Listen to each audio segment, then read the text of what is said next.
Welcome to Watch the Game podcast. Yeah. L.A. Cheatham.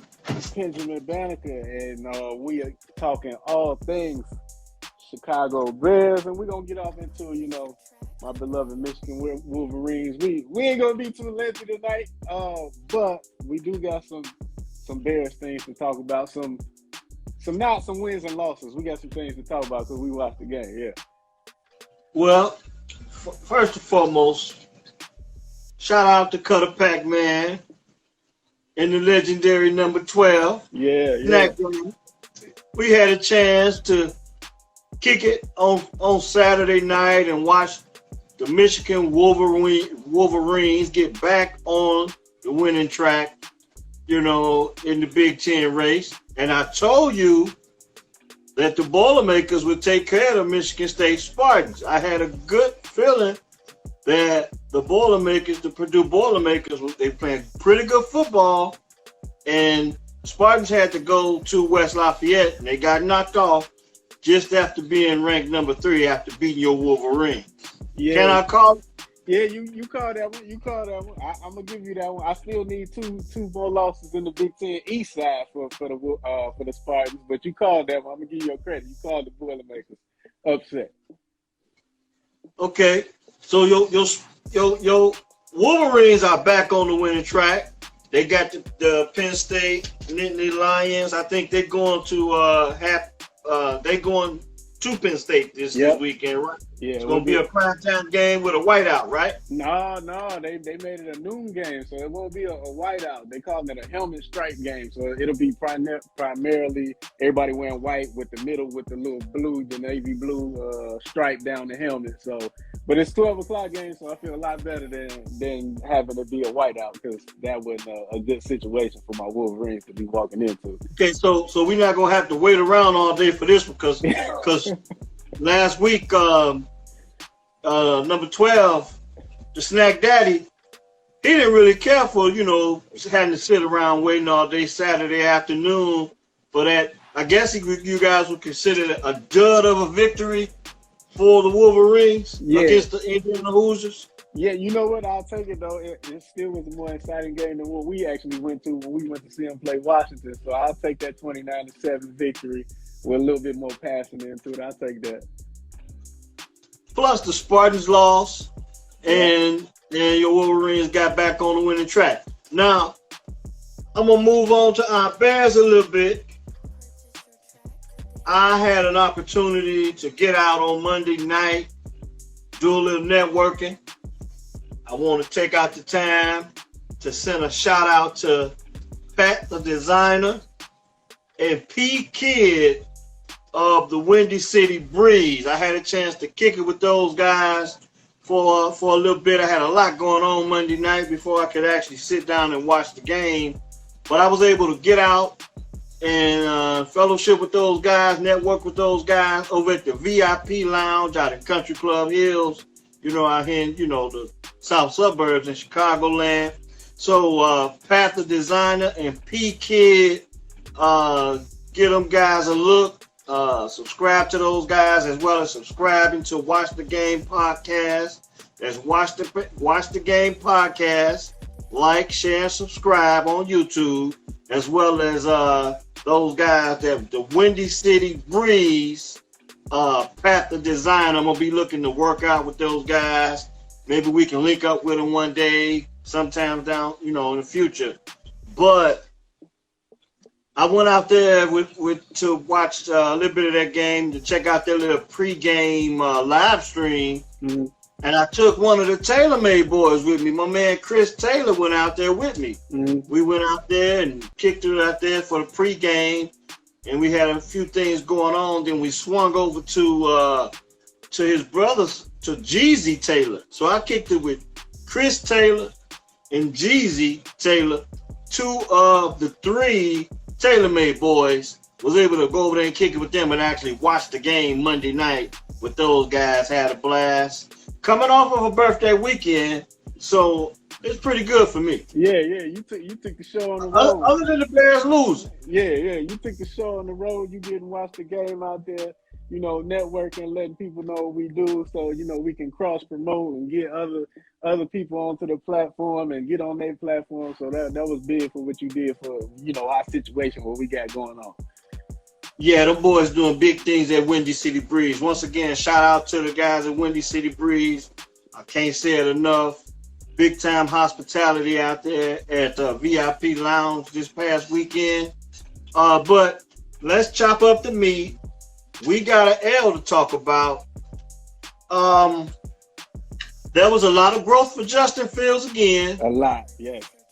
But we have never been able to say that our quarterback, at least as long as I've been a Bear fan, I don't think I've ever been able to say that our quarterback outplayed our defense for 2 consecutive weeks. With a little help from the referees, but the quarterback, Justin Fields, played extremely well in prime time. As you can see, I got on the prime time blue. Yeah. I was excited to see what Justin brought to the game on Monday night. I text you. I don't know if you was in rotation. If you saw it, I text you early in the game. I said Justin looked like he just said, "To hell with it. I'm just about to go out here and play."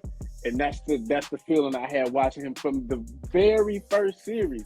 Now we've been critical of Justin, holding the ball too long and trying to go through his reads. I think he just said, "Forget it. I'm gonna just go out here, cut it loose. Whatever happened." And I think that was a big reason for the way he looked on Monday night. Like, that was a very winnable game. Shout out to the refs for taking that from us.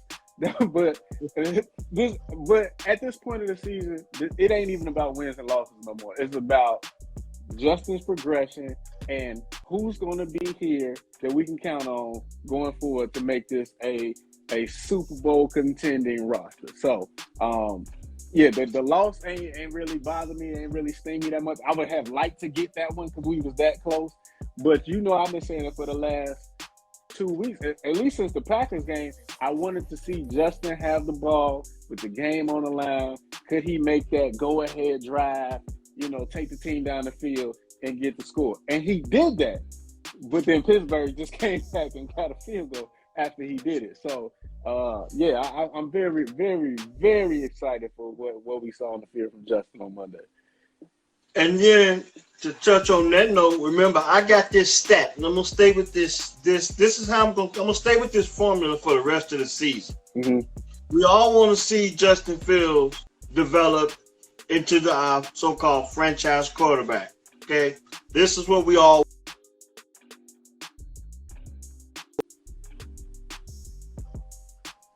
With this stat, and remember this. Keep saying if the offense can score 3 touchdowns, the defense can get these 1 or 2 turnovers, you're in position to win. Yep. But this week, Monday night, we had a chance for the first time. The special teams took a step forward and a step back, per se. In the same game. Yeah. DeAndre Houston Carson picked up a fumble and ran it in for a touchdown. And Jakeem Grant had a fumble, returning the punt. But so they took a step forward and step back. But the special teams, like I keep saying, it's 3 phases of the game. The special teams had an imprint on this game, at least with the touchdown. And you cannot forget the turnover. But the defense didn't play particularly well, but a lot of controversy in this thing with a touchdown that was probably taken away from our offense.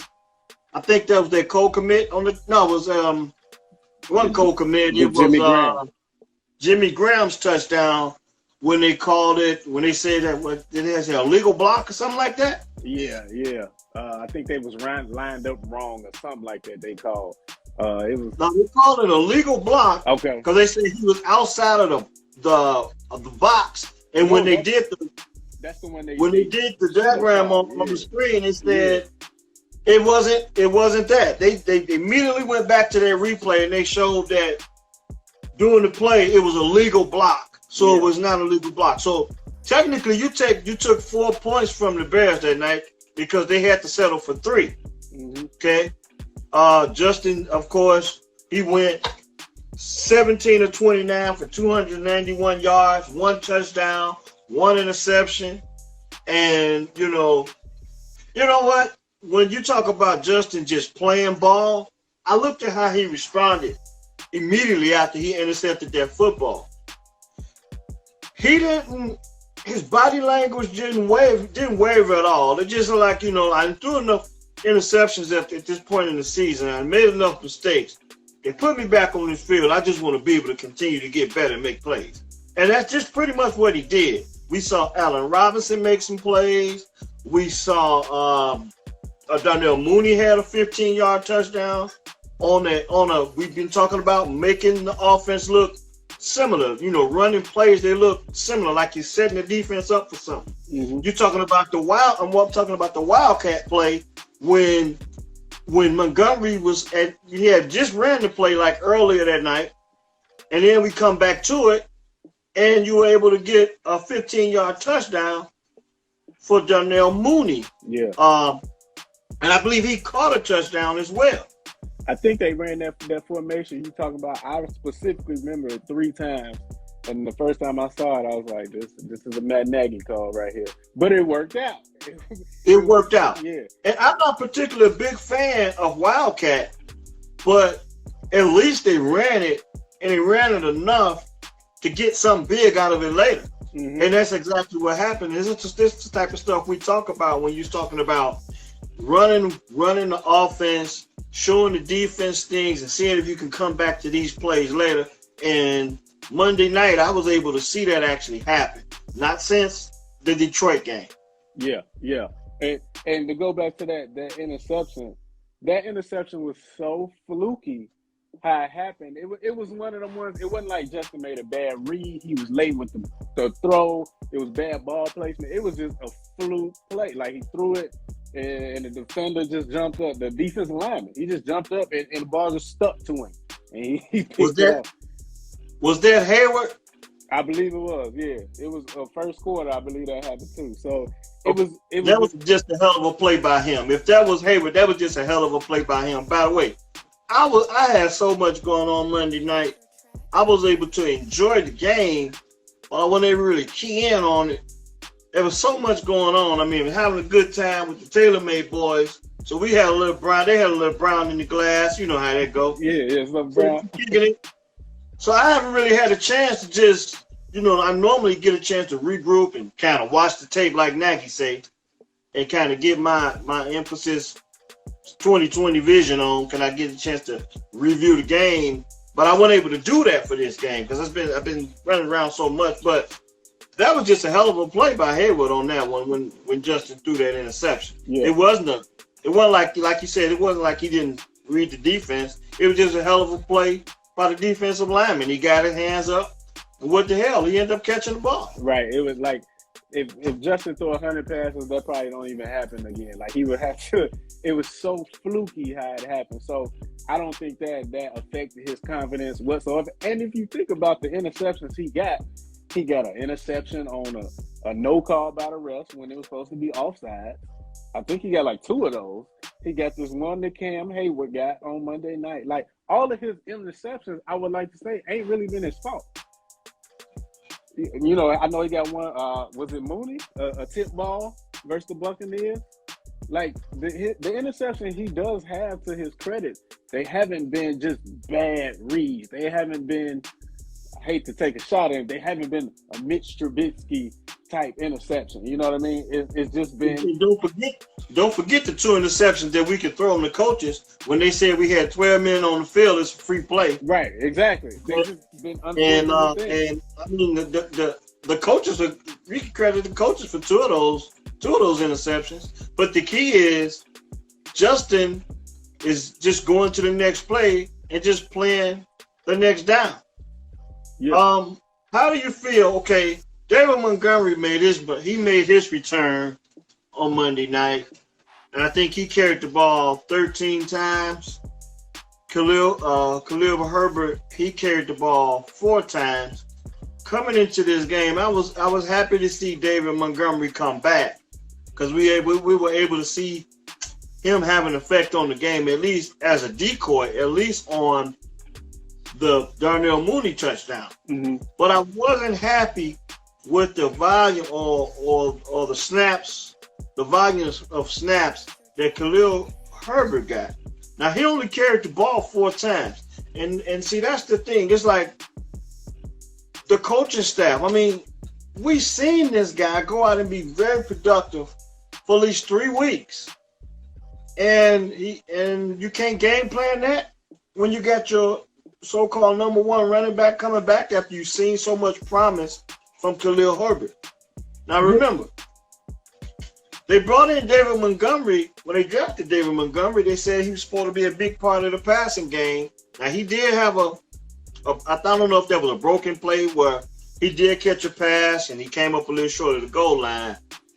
But that was one of the few games where I've actually seen him this season, even before the injury, where they actually just threw him the football, David Montgomery. Mm-hmm.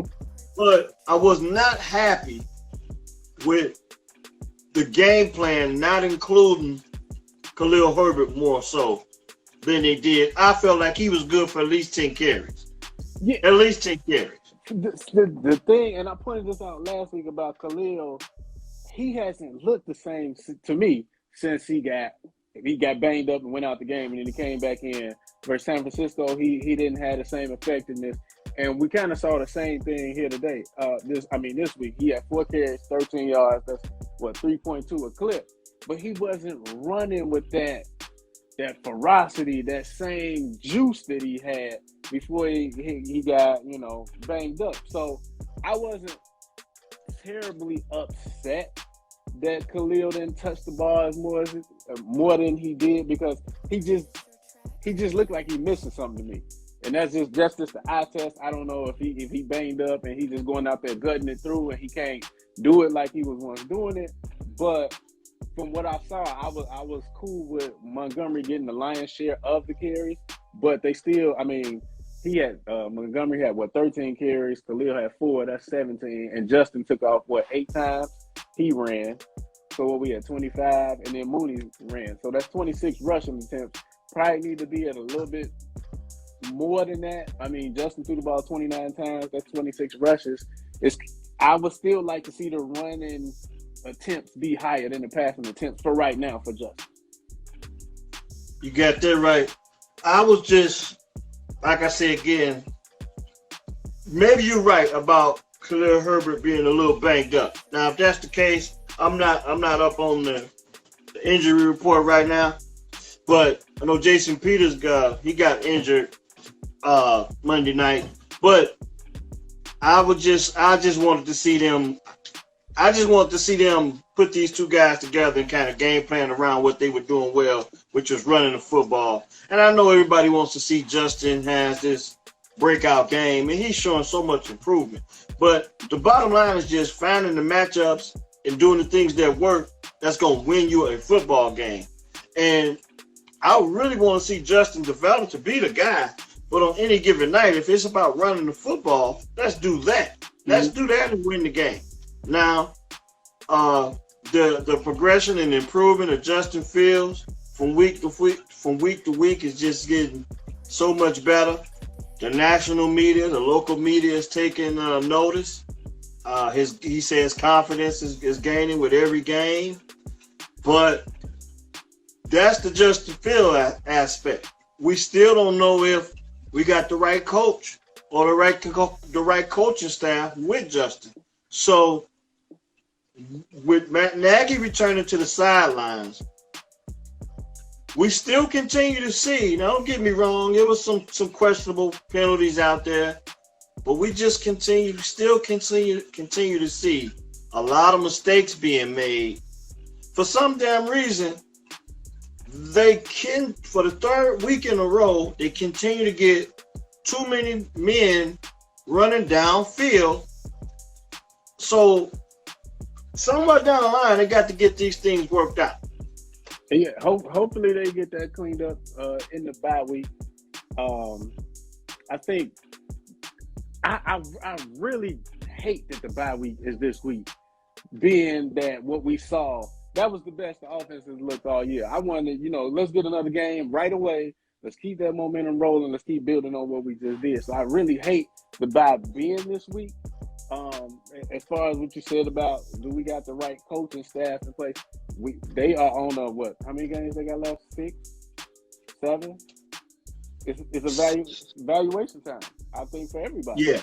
I think it's and that's the thing too. Interesting that you say that, because we know that Khalil Mack has been out the last 2 weeks. Yep. We've had a chance to look at Tavis Gibson, number 99 on his side, kind of filling his spot. So as we look at Justin Fields' development, we also get a chance to see the development of the younger players. Duke Shelley on defense, Jalen Johnson on defense, which was, a lot of people didn't think that was a pass interference on him early in the game. That was one of the penalties. So Duke Shelley, Jalen Johnson. I think Kendall Vildor really got picked on Monday night. They ran a lot of the bigger plays were ran right at his side. I don't care if they ran the ball, passed the ball, bubble screened the ball. They were just, where's Kendall Vildor? Let's run it in his direction. So the question going forward is, will he continue to get picked on, and how much better is he going to get, at his position, going down the stretch? Kendall Vildor, just so many young players that's probably on the field gaining experience. And now it's time, everybody got something to play for. Whereas we would love to see this team make the playoffs. But this season, if the Bears are not going to make the playoffs, every Sunday, starting with Justin Fields, we got something to look forward to, the development of this draft. And Larry Borom is back on the field. Jenkins, we're going to see if he can return back, the offensive lineman, the left tackle. So, Khalil Herbert. Mm-hmm. Khalil Herbert, Justin Fields are pretty much two of the bright spots in this past draft. So, just to see the overall development of the roster, if you can't play without Khalil Mack and stuff like that, the overall development of the roster. Who's going to be here when the Bears are contending for a playoff spot, maybe even a Super Bowl one day? And that's the thing we got to look forward to going forward. The situation the Bears are in now kind of reminds me of a few years back when the Rams had Jared Goff. Remember, when they found Jared Goff could play, and they was like, okay, we all in. Let's get the rosters. Let's do what we need to do, because the Super Bowl or bust, pretty much. They got to the Super Bowl, they lost. You got to look at the Bills with Josh Allen. Same type of deal. We got the team is ready. He's still on a rookie deal. We all in. Let's try and win it right now. And if you really, really break it down, the Bears situation is very similar to the Texans when they got Deshaun Watson, because they were not a good football team when Deshaun Watson got there. And Deshaun, I believe he got them to actually his first year he ended up getting hurt. Remember, he had season ended. But they were out the gate, they was really, really good until he got hurt. And then I think that next year he came back, he made the playoffs. So are we in that spot? That's what we need to do. That's we evaluating on that level. Are we that close? Or are we far away? Do we need to tinker? Do we need to blow this thing all the way up? Because we know guys like Khalil Mack getting a little bit up there in age. Akeem Hicks, he got hurt again on Monday night. He can't seem to stay on the field. Like, we need to know what we got going into next year, because I really think, with Justin going into his second year next year, you do have some pieces on offense. I like them getting Allen Robinson into the game plan this week, because I was calling for him to be traded last week. Like, let him go somewhere so he can win. Like, you got some pieces. Cole Kmet, he showed up. He had 6 catches this week. You got some pieces. Who are the guys we can count on so they can be in playoff contention next year? And then the year after that, you got to be thinking, are we going to take that step where we're a contender, or are we just going to stay stagnant? We got to get that settled right now. And, again, like you said, the coaching. Is this the guy that can do that for us? Yeah, everyone going into this bye week everyone has something to coach for or play for. When you talk about from the coaching staff all the way throughout the roster. Because, you remember David Montgomery, I think this is a year for him when he may be trying to get free agent money. Allen Robinson. Mm-hmm. Okay, so he has every reason to go out there and perform, because if he's not going to be with the Bears, he has to perform so that his market value can stay pat for at least somebody to give him the money he may want. And of course, Justin Fields and the rest of this draft class. But, like I say, going forward, we got the Baltimore Ravens coming in after the bye week. So Lamar Jackson, John Harbaugh going to be coming in to Soldier Field. Getting ready for the bye week. It sucks to go into the bye week on a 4-game losing streak. Yeah, and especially how we lost last week too. Yeah. How we took the loss last week, that stings a little bit. As well as they play, like I said, you want to see them pull that out, and then we could feel probably a little bit better about going into the bye week. Hey, we got to win. Now we can at least know we ain't on that 4-game losing streak. But my point still remains, like, the offense finally looked like they had put it together, and I want to see them back on the field so they can get them reps, so they can keep that momentum rolling. So I'm not too happy with the bye this week, but every team got to deal with it. They either come when you need it or they come when you don't need it. So yeah, it sucks to lose in football because you got to walk around all week just thinking about just getting back in the win column, and now here it is, you got a whole week and a half or 2 weeks where you can't even make up for that loss, and you stacking 4 losses now, But like you said, a lot to look forward to on the offensive end. We just need to figure out what we're doing on the defensive end, getting some guys healthy and getting some guys to play better. Yeah. But before we wrap up tonight, there's at least one other thing I want to touch on, because we can't go without touching on this as it refers to this particular Monday Night Football game. National televised football game on Monday night, prime time, and the officiating. How did you feel about the officiating? Because I know me personally, at the time, I did feel like the Bears were getting screwed, but it's like we've been seeing so many flags hit the field for the past few weeks. It's almost like we used to it. It was just bad football. That's so I didn't feel a whole lot different. I felt like they made some bad calls, and I felt like Justin didn't get a couple of calls that he should have got. But it was Tuesday morning was when I was able to really, really, really let it all sink in, when I was able to hear the national media and the local media kind of touch on how horribly officiated the football game was. And it made me feel a little bit better about, you never want to feel good about losing, but that means that team on the football field, our Chicago Bears, had to fight through all of that and still, was there at the end to damn near win the football game. So how did you feel with the officiating on all that? I'm kind of like you. I mean, I'm a Michigan Wolverine fan. We've been victims of bad calls for years. It wasn't surprising to me to see that. It's just like, oh damn, another one.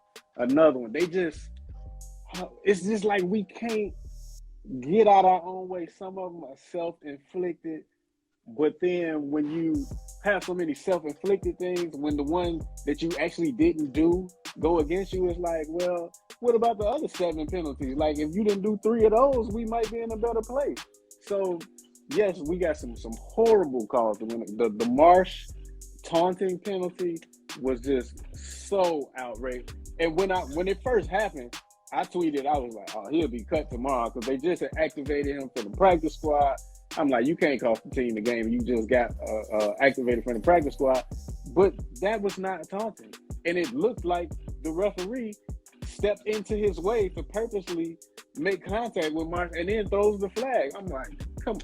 Like, that's the kind of egregious stuff like that, like so blatantly obvious, that really burns you as a fan. Because the NFL probably come out with a statement that wasn't taunting, or the one where they called the blocking penalty, that wasn't a penalty on that. Like, we don't want to hear that after we done lost the game. Like, get it right. Well, I guess he felt like he needed to, he owed us an explanation. Don't get me wrong, because he owed at least the fan base an explanation. I mean, regardless if you want to hear it or not, it needs to be discussed. It needs to be discussed what was going on at that particular time. Because you remember, he bumped him. I mean, like he almost bumped him. And that's when he actually threw the flag. Right. He didn't throw the flag when he actually did the so-called gesture towards the sideline. It seemed like he just bumped him on his way when he was on his way off the field. And all of a sudden, he threw the flag. And I didn't think he bumped it. I thought the referee bumped Marsh. I thought Marsh, that's what I'm saying. Yeah. So I thought that's what I'm saying. It looked like he intentionally bumped Marsh. Yeah. I just, and like I said, when they come out later and say, that was a bad call, that when the league issued a statement, that was a bad call, that shouldn't have been made. So what does that do? Like, are we about to go back and replay the game from that standpoint? Like, don't give me that. Like, don't pee in my face and tell me it's rain. Like, I'm not with that. I'm not with it. That just happened with Michigan. The Big Ten officials just came out and said they blew some calls in the Michigan State game. Great. We still got one loss. What does that do for me? Yeah. And then when you look at that play and the emotion of the play, the actual player that made the play, after the Bears had been struggling pretty much, they hadn't been getting to Roethlisberger pretty much all night. And then here he was a former player. Marsh was on the Pittsburgh Steelers, made a play. I don't know what the hell I don't know what the hell kicked that. What was that? A drop kick? The roundhouse kick. If you gonna call it, call it on that. He did that. Yeah. He looked at the side. He had so many opportunities, but I guess they figured like that was fine. But the timing of the flag just didn't look good. But the roundhouse kick was like within the celebration rules, I guess. Yeah. Because it was on the field, not really directed at one particular guy. Just look, hey, look at me, I made a play. Yeah. And then he made the gesture towards the sideline, and the flag wasn't out until he got ready to run back towards his sideline. Yeah. And that's the thing about it. I mean, the inconsistency of both officiating in both college football and NFL football, and hell, throw the NBA into that mix as well, because I haven't seen some things in the NBA that we could probably talk about down the road. But just officiating in general. I mean, you're talking about hundreds and thousands, probably millions of people that see this stuff too. Yeah. And it's almost like the officials sometimes coming out saying, look, y'all come in to see me. Nobody paid to see the officials. Now, don't get me wrong. You want to keep the game clean, the taunting and stuff like that. But there's a certain amount of emotion that goes into the preparation to one play the game. And there's a certain level of emotion that after you've struggled all night to make a play or to make that big impact for your team. And when you put yourself in Marsh's position, he's probably been sitting back for weeks and weeks and weeks, waiting to be called up to get a chance to get on the field so he can change his situation at his profession. So hell yeah, he's going to go out there and do some celebrating. After coming off the practice squad for weeks, and then you just so happen to be playing against your former team, come on now, put yourself in his shoes. But I guess that's a lot to take in the moment. But listen, bottom line is, did nobody come there to see the referees? But exactly, if you're gonna call taunting, then I need you to call it every time a DB do like this. When a wide receiver don't catch the ball, because that's taunting, ain't it? Because they be looking at the wide receiver when they doing like this and all this, like, and you can't tell me it ain't no trash talking going on out there the whole entire game. So you wonder, what did he actually say to the sideline, if anything? And I'm going to tell you where this rule initiated from. So what was he saying to the sideline, and could the referee actually hear it? Because the reason why this rule was put in place was because, remember, last season, we were all in the pandemic. There were no fans in the stands. So it was a lot of trash talking, and the players were saying a lot of competitive, spirited, fighting words to each other during the games. Mm-hmm. So they had to filter some of this out for us so that we wouldn't hear it. Because once again, the emotion of the game was taken over, but they had to block out a lot of the things that the guys were saying. So that's why they came up with this rule so that they can kind of limit some of the things they were saying to each other on the field. So bottom line is that's how this rule come to play. But could the referee actually hear what he actually said? I mean, come on. I mean, Last but not least, the telecast was saying they was like, I don't even think he said nothing. He was like, why he get the penalty? So, but go ahead, yeah, finish the point. a lot of mixed opinions about that penalty. There's some that actually said it was the right call. So it's a lot of mixed emotion about the call itself. Okay, but then to wind the game up, how did you feel about the Bears' approach to win the game? Because a lot of people feel that Justin had the ability to throw the ball down the field, and they had to settle for a 65 or 66 yard attempt from Carlos Santos, which from our point of view, looked good when it was on his way. Yeah. But at the end, it looked like they said he was about 10 to 15 yards short. I'm not mad with the attempt of the field goal. I mean, we saw what's my man from the Baltimore Ravens kick a 66-yarder earlier this year, and these field goal kickers they get better and better and better. I mean, they routinely kicking these in practice. Now I know it ain't the defenders out there trying to block it, but they making 60+ yard field goals in practice. So I'm okay with giving him a shot. That I think that's better than Justin trying to throw it all the way down the field, because they don't never call passing interference on no Hail Mary. You can go down there and mug somebody, and they're not gonna call that. So I'm cool with giving the MVP a shot to last year's MVP a shot to win the game.